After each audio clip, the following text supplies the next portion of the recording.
Life with K story time today. It's crazy that you go to prison to serve time, but be told by the guards that time don't exist. So what I'm doing here? We at rec for our 1 hour, um, where we have to squeeze in a shower and walk the yard down to give your legs some type of exercise so you won't be all stiff after being confined to your room or your bed for 23 hours. One day, after chow, which at the time they only gave us 15 minutes to eat, we come across an officer named Rogers. And we like, hey Rogers, what time is it? You know what he said? Why you need to know the time? You ain't going nowhere. Imagine you asking somebody for the time, for them to only turn around and ask you why. Because you're not going nowhere. Like, haven't I been through enough? I was so offended. Yes, I quickly learned that Roger just had a sense of humor. Although I was offended by the time don't exist comment, he was kind of right. Your body just kind of get used to the repetitiveness real quick. Although it was only day 3, I kind of started picking up like, okay, they're going to pop the doors between 4:30 and 5 in the morning. We're going to go to breakfast. We're going to eat for our little 15 minutes. We're going to go back in.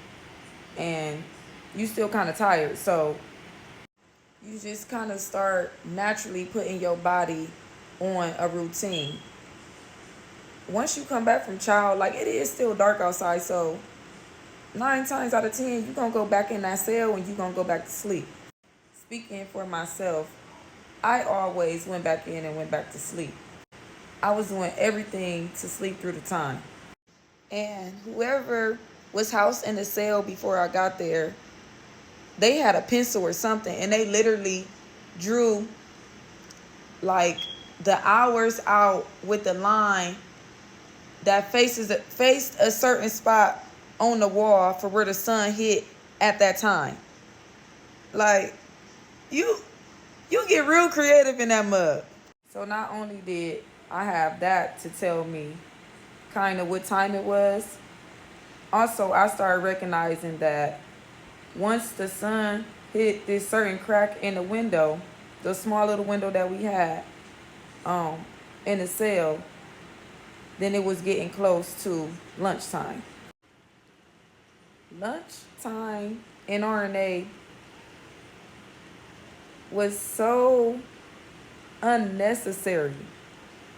To make somebody sit down and scarf their food down in 15 minutes, that's some animal shit.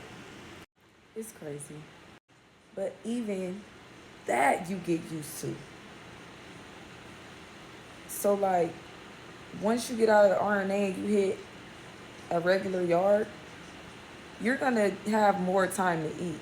They don't like really put a rush on things because they usually fed us by yard. So A yard, B yard, C yard, D yard. But you become so used to scarfing your food down in 15 minutes, you kind of naturally start doing that too. It need to be studied. It do. I'm sure it's already been studied. Being out for that 1 hour rec, that was also our shower time, like I mentioned earlier in the video. Once they come, pop your door. Usually we'll all run towards the shower. And we would form a line by our IDs hanging on the shower door. Although we didn't have the time, we definitely knew how long a person was in that shower. You had a good 3 to 4 minutes before somebody come knocking on that door. Because what is you doing? Not only did we all have to shower within an hour, that hot water didn't last that long. When I think about it, I would like to say that I was blessed to be in RNA in that winter month for a couple of reasons. It was too cold to actually be outside wrecking within an hour. So some days I would go out, I would shower, I might get a walk in or two, and then I'm like, let me in my cell because I'm too cold. Mainly, I just wanted to go to sleep. I wanted to sleep that little time away, the time that didn't exist.